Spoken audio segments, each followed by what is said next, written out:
السلام علیکم ورحمۃ اللہ وبرکاتہ۔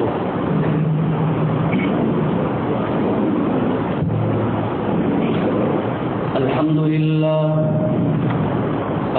للہ وکفى وسلام علی عباده الذین اصطفى، اما بعد فاعوذ باللہ السمیع العلیم من الشیطان الرجیم، إياك نعبد وإياك نستعين، رب اشرح لي صدري ويسر لي أمري واحلل عقدة من لساني يفقهوا قولي، اللهم صل على محمد وعلى آل محمد كما صليت على إبراهيم وعلى آل إبراهيم إنك حميد مجيد، اللهم بارك على محمد وعلى آل محمد كما باركت على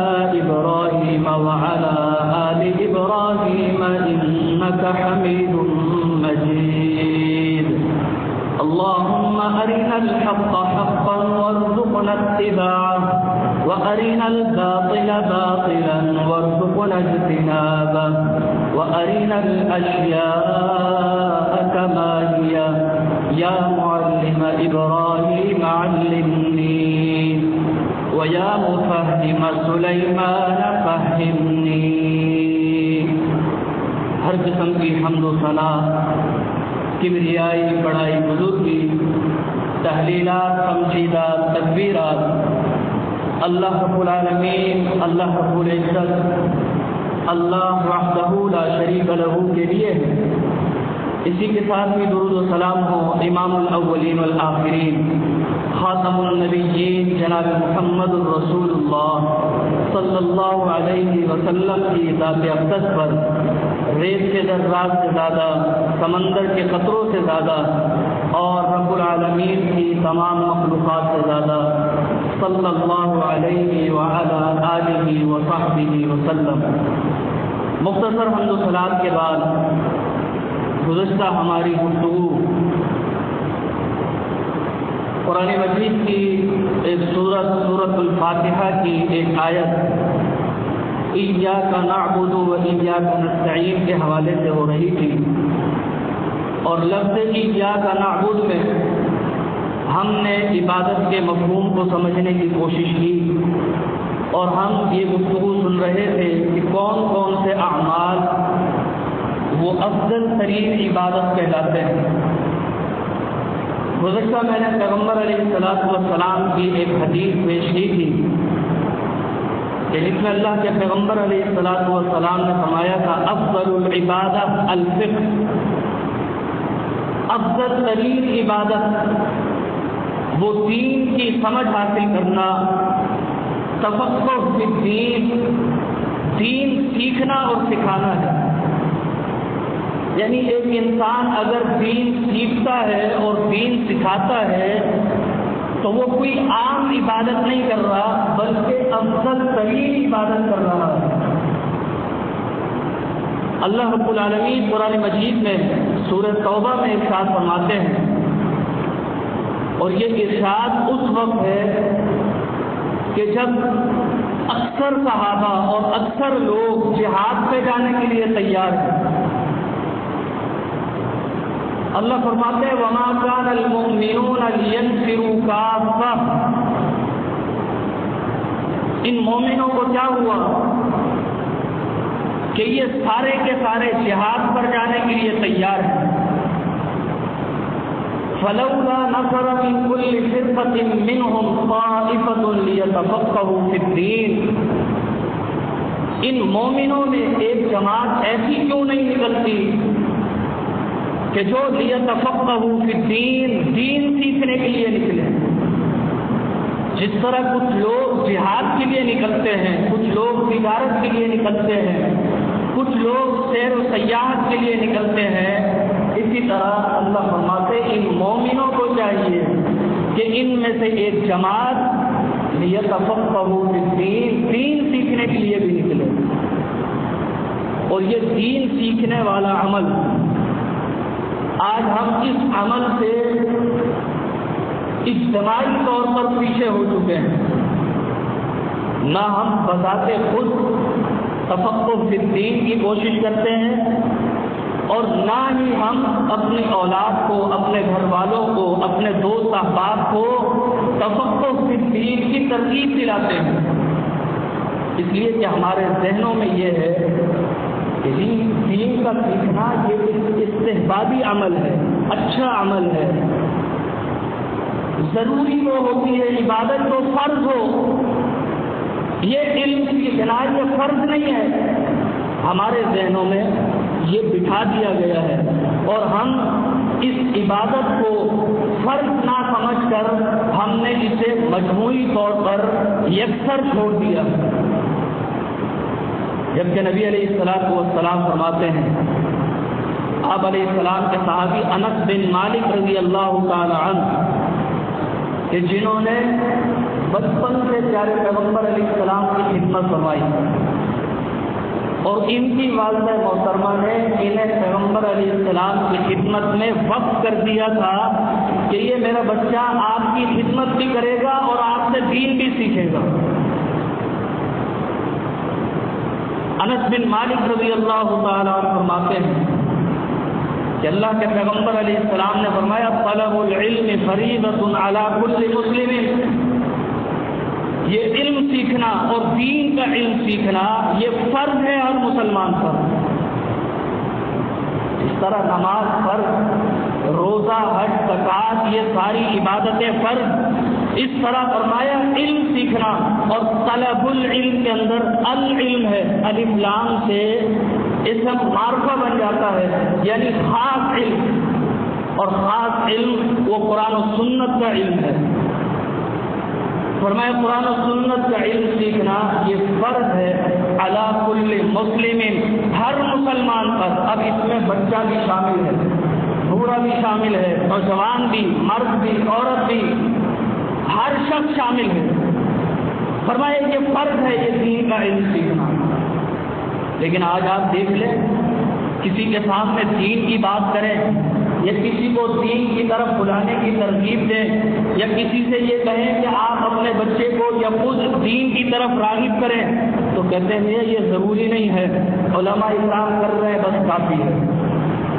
میرے دوستو، علماء اکرام جو مدارس نے آج سے 10 سال پہلے اور آج سے 5 سال پہلے نکالے تھے، اب تک وہی چل رہے ہیں۔ اس کے بعد مدارس بھی تقریباً خالی ہو چکے ہیں، اور وہاں سے بھی اب 1 یا 2 عالم بن کے 1-2 عالم کورس کر کے پورا نکلتے ہیں۔ کیوں؟ کہ کوئی معاش کی وجہ سے پریشان ہے، کوئی کسی وجہ سے، کسی کا تعلق یہ ہوتا ہے کہ جی دین سیکھنا ضروری نہیں ہے، بس تھوڑا سا بچے میں شعور آ گیا بس کافی ہے، اس کو مدرسے سے اٹھا لو۔ میرے دوستوں بزرگوں، یہ دین کا علم سیکھنا فرض ہے اور افضل ترین عبادت ہے۔ آج ہم مسائل کا شکار ہیں، معاشرہ مختلف مسائل میں گھرا ہوا ہے۔ اگر آپ غور کریں اس معاشرے کی پریشانیوں اور ان تکالیف پر اور ان مسائل پر غور کریں تو آپ کو پتہ چلے گا کہ ان سب کے پیچھے جہالت آپ کو نظر آئے گی، لا علمی، دین سے دوری، علم سے دوری نظر آئے گی۔ نبی علیہ السلام فرماتے ہیں، فرمایا ان من اشراط الساعۃ، قیامت کی کچھ نشانیاں ہیں، وہ نشانیاں ظہور پذیر ہونی شروع ہو گئی ہیں۔ فرمایا ان میں سے ایک چیز یہ ہے ان یرفع العلم، کہ علم اٹھ جائے گا، علم ختم ہو جائے گا، ویظہر الجہل، اور جہالت پھیل جائے گی۔ ظاہر سی بات ہے کہ جب لوگ دین سے دور ہوں گے، علم سے دور ہوں گے تو جہالت کے قریب ہوں گے، لازمی نتیجہ یہی نکلے گا۔ اور جب جہالت کے قریب ہو جائیں گے تو پھر فرمایا وَيَفْشُ الزِّنَا، پھر جہالت کی وجہ سے بدکاری عام ہو جائے گی۔ وَيُشْرَبُ الْخَمْرُ، دین سے دوری کی وجہ سے پھر لوگ نشہ آور چیزیں استعمال کریں گے اور کہیں گے جی اس میں تو نشہ نہیں، مختلف تعبیریں نکال کر خود ہی مفتی بن جائیں گے۔ کہا جی نہیں، اس میں کھاتا ہوں، مجھے نہیں ہوتا کچھ بھی، مجھے آج تک نشہ نہیں آیا۔ بھائی آپ کو نہیں آیا، لیکن ایسے شخص کو کھلا دیں جس نے پہلی دفعہ کھایا ہو، وہ وہیں ٹکرا کر گر جائے گا۔ کہا نہیں مولوی صاحب، مجھے آج تک ایسا کبھی نہیں ہوا، فیلنگ آئی نہیں کبھی۔ میرے دوستو، یہ علم سے دوری کی وجہ ہے۔ جب ایک انسان کے پاس علم ہو، وہ ایک ایک قدم، ایک ایک عمل پھونک پھونک کر رکھے گا، وہ دیکھے گا کہ یہ سنت کے مطابق کر رہا ہوں، اس کا دین میں وجود ہے یا نہیں ہے، میں کیا کر رہا ہوں، کہیں وقت، پیسہ، مال، دولت یہ سب ضائع تو نہیں کر رہا میں۔ لیکن جب جہالت ہوگی، کہا جی اس میں کتنے پیسے لگتے ہیں، جی پیسے کی کوئی بات نہیں، پیسہ بہت ہے، روزانہ میں اتنے پیسے کا یہ کھا لیتا ہوں، یہ پی لیتا ہوں، کوئی مسئلے کی بات نہیں ہے۔ یہ جہالت ہے۔ فرمائے جب جہالت ہوگی تو پھر بدکاری عام ہو جائے گی۔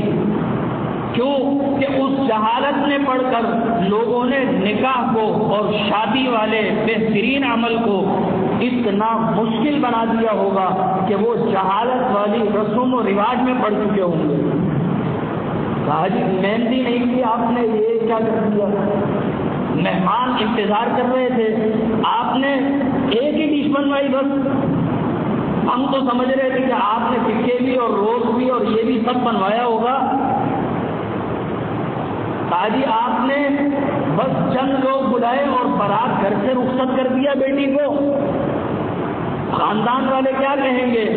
میرے دوستو، یہ جہالت کی باتیں ہیں۔ ایک انسان جہالت میں جب پڑتا ہے تو پھر وہ برائی کو ابھارنے کا سبب بنتا ہے۔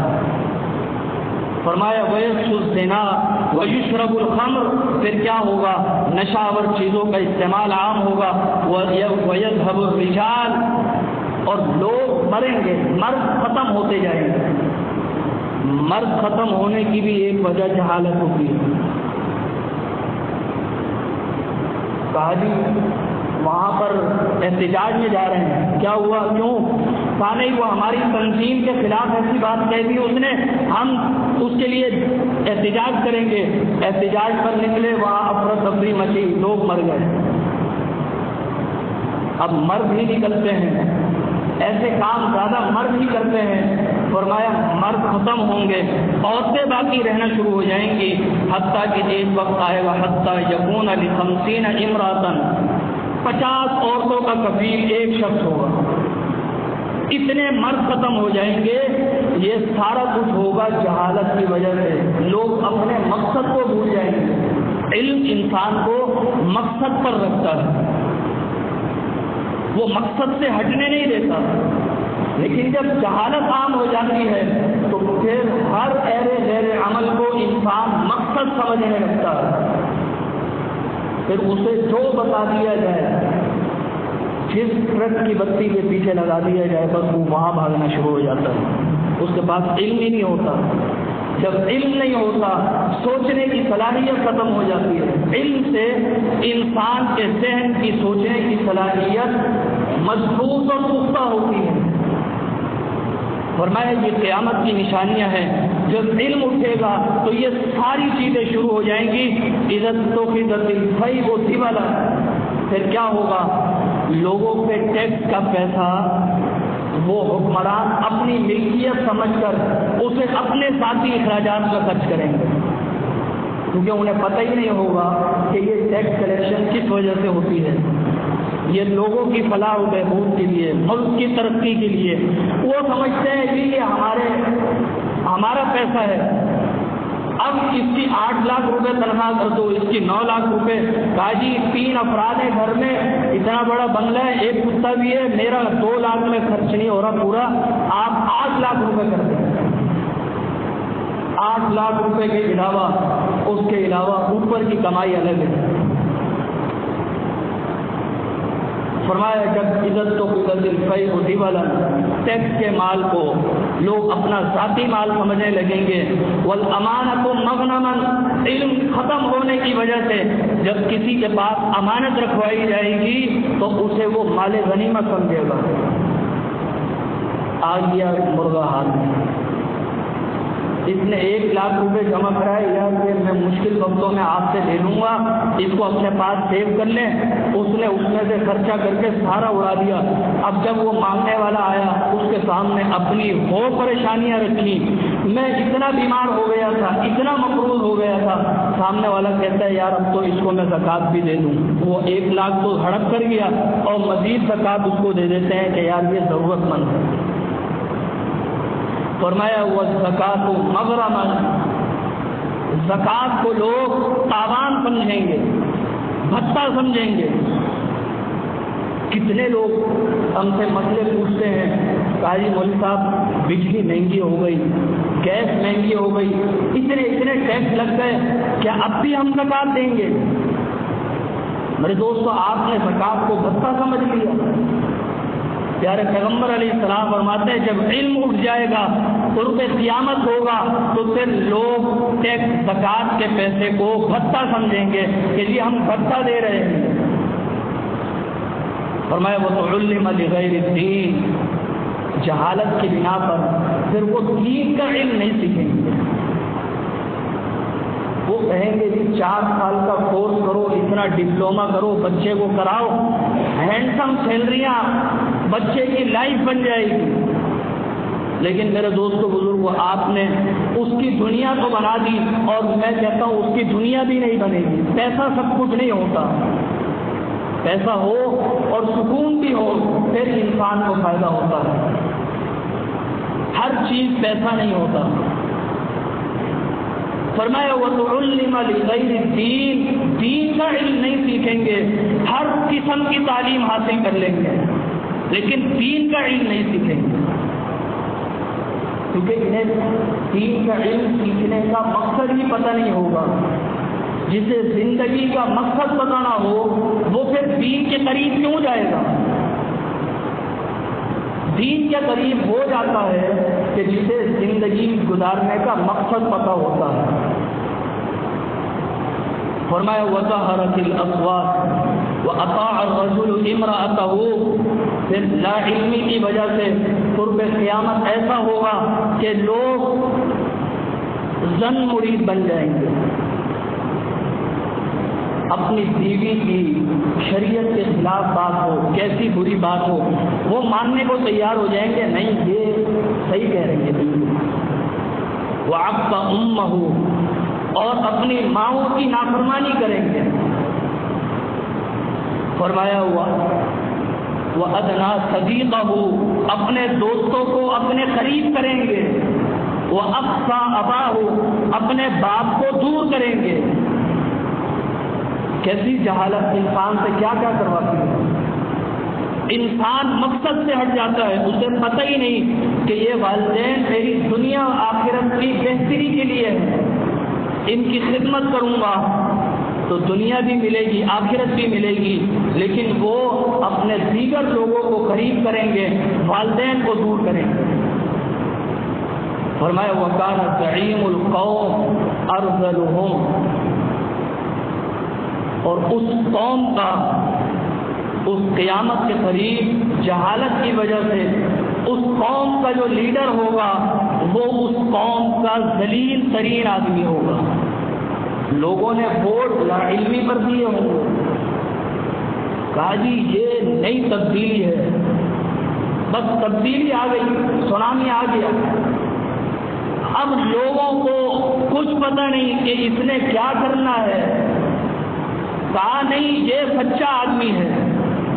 حدیث شریف میں آتا ہے عبداللہ بن مسعود رضی اللہ تعالی عنہ حدیث کے راوی ہیں، وہ فرماتے ہیں کہ پیارے پیغمبر علیہ السلام نے قیامت کی کچھ نشانیاں بتائیں، اس میں سے ایک یہ بتائی کہ قرب قیامت ایسا ہوگا کہ جھوٹے لوگ کو لوگ سچا سمجھیں گے اور سچے کو جھوٹا سمجھیں گے،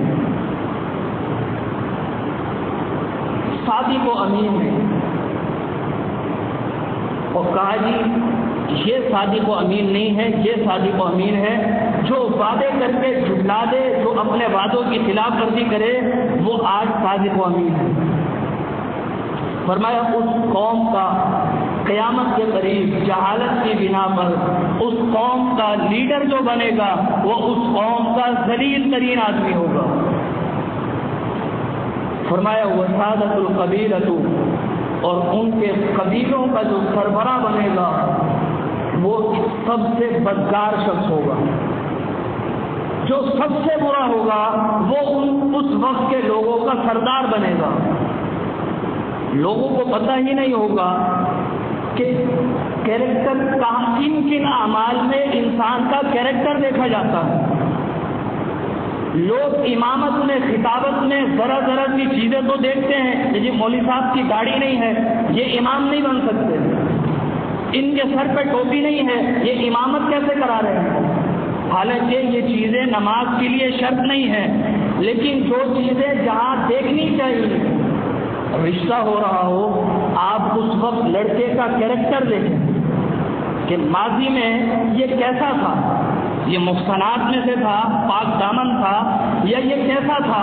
آج لوگ دیکھتے ہیں نماز پڑھتا ہو اور پھر بعد میں روتے ہیں کہ جی مولوی صاحب پہلے تو نماز پڑھتا تھا، اب نمازیں بھی چھوڑ دی اس نے، پہلے اس کی داڑھی بھی تھی اب داڑھی بھی کٹوا دی۔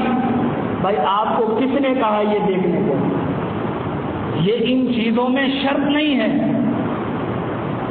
جس چیز میں جو میں نے آپ کو بتایا، جہالت انسان کو مقصد سے ہٹا دیتی ہے۔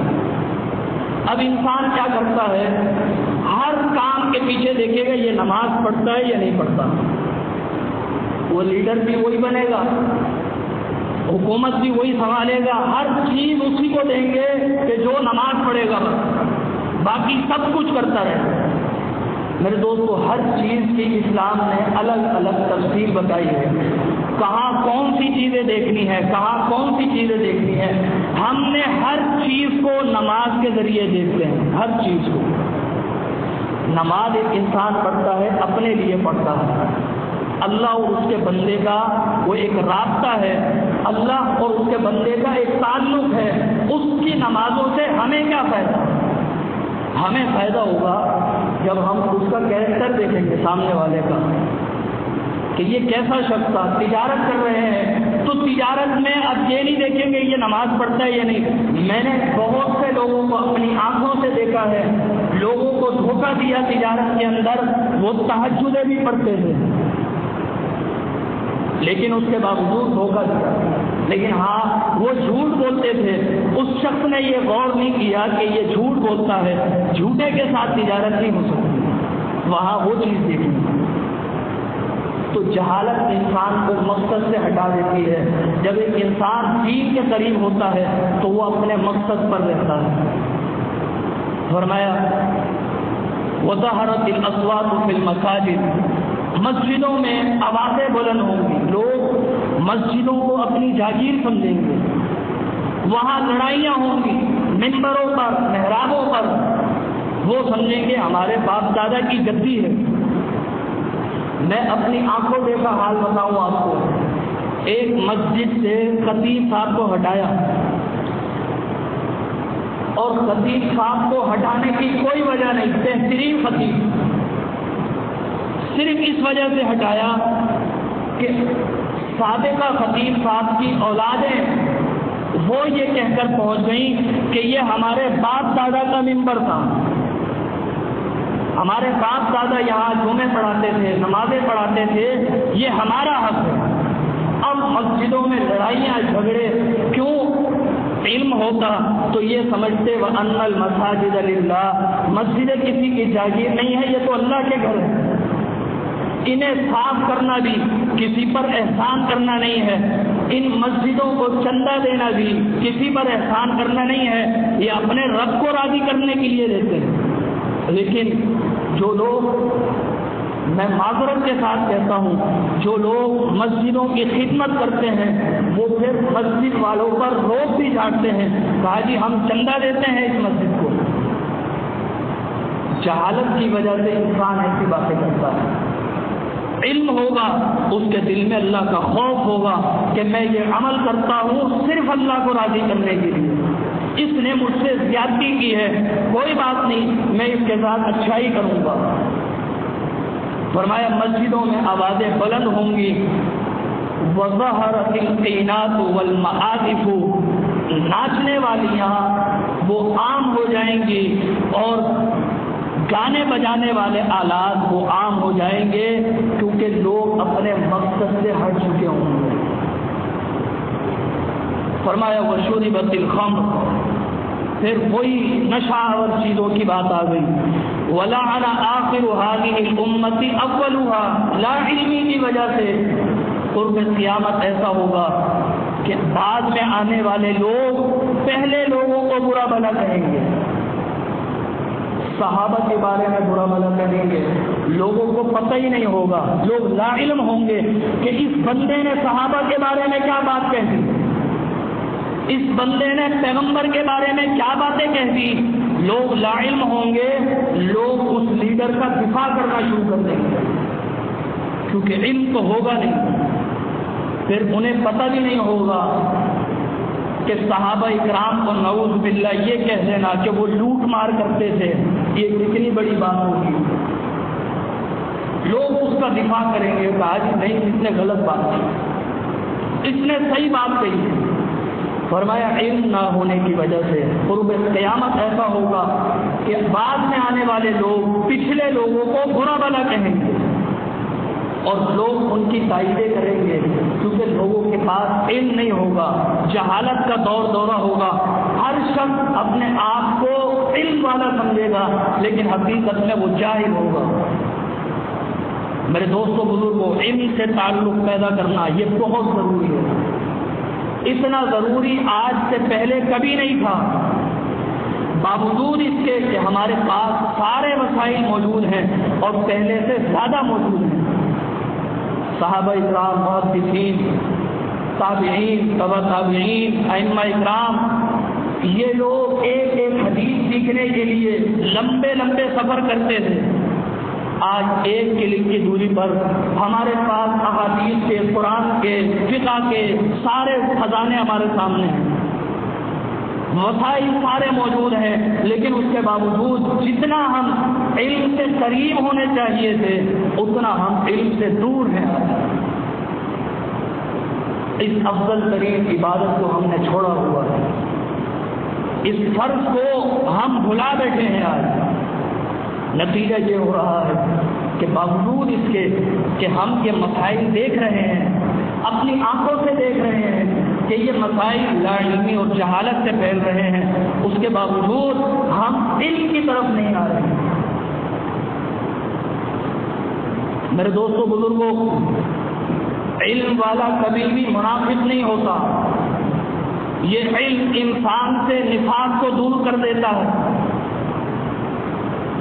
نبی علیہ الصلوۃ والسلام فرماتے ہیں خصلتان لا یجتمعان فی منافق، دو چیزیں منافق میں کبھی بھی نہیں ہو سکتی۔ وہ منافق ان دو چیزوں سے آراستہ نظر نہیں آئے گا تمہیں، حسن و سمت، ایک چیز حسن اخلاق، منافق میں حسن اخلاق نہیں ہوگا۔ آج آپ دیکھ لیں کہ ہم میں سے کتنوں کا اخلاق اچھا ہے، ولا فقہ فی الدین، اور منافق کے پاس کبھی بھی دین کا علم نہیں ہوگا، اور جس کے پاس دین کا علم ہوگا اسے اللہ فرماتا ہے یہ مومن ہے۔ وما کان المؤمنون لینفروا کافہ، ان مومنوں کو چاہیے دین کا علم سیکھیں۔ صحابہ اکرام نے اسی چیز کو سمجھا تھا، پیارے پیغمبر علیہ السلام نے اپنے اسوہ حسنہ کے ذریعے آپ نے لوگوں کو علم کی طرف راغب کیا تھا۔ سب سے پہلی وہی علم کی طرف توجہ ہے، اقرأ بسم ربک الذی خلق، اے پیغمبر پڑھیے، پڑھنے کا تعلق علم سے ہوتا ہے۔ نبی علیہ السلام کو پہلی وحی یہی ہوئی، لیکن آج ہم نے اسلامی تعلیمات کو یکسر بھلا دیا ہے۔ ہم سمجھتے ہیں 2-4 ڈائجسٹ پڑھ لیے، اس میں قیمتی باتیں ہوتی ہیں، لوگوں کے پاس ڈائجسٹ پڑھنے کے لیے بہت ٹائم ہوتا ہے، لیکن دین کی کوئی تفسیر، حدیث کا کوئی ترجمہ، قرآن کا کوئی ترجمہ وہ پڑھنے کے لیے ٹائم نہیں ہوتا، اس لیے کہ وہ نہ اس کو عبادت سمجھتے ہیں اور نہ فرض سمجھتے ہیں، جبکہ حدیث کے مطابق افضل العبادہ الفقہ، دین کا علم سیکھنا یہ افضل ترین عبادت ہے، اور طلب العلم فریضۃ علی کل مسلم، دین کا علم سیکھنا یہ ہر مسلم پر فرض ہے۔ لہذا ہم آج سے یہ تہیہ کریں کہ خود بھی دین کی طرف راغب ہوں گے، تھوڑا تھوڑا کر کے دین سیکھیں گے، جمعوں کے توسط سے، دروس کے توسط سے، علماء اکرام سے حقیقی مسائل دریافت کر کے، دینی کتب پڑھ کے، قرآن مجید کا ترجمہ پڑھ کے، حدیث کا ترجمہ پڑھ کے، اس کی فہم، اس کی سمجھ حاصل کر کے ہم اپنے آپ کو دین کے قریب کریں گے انشاءاللہ۔ اللہ سے دعا کرتے ہیں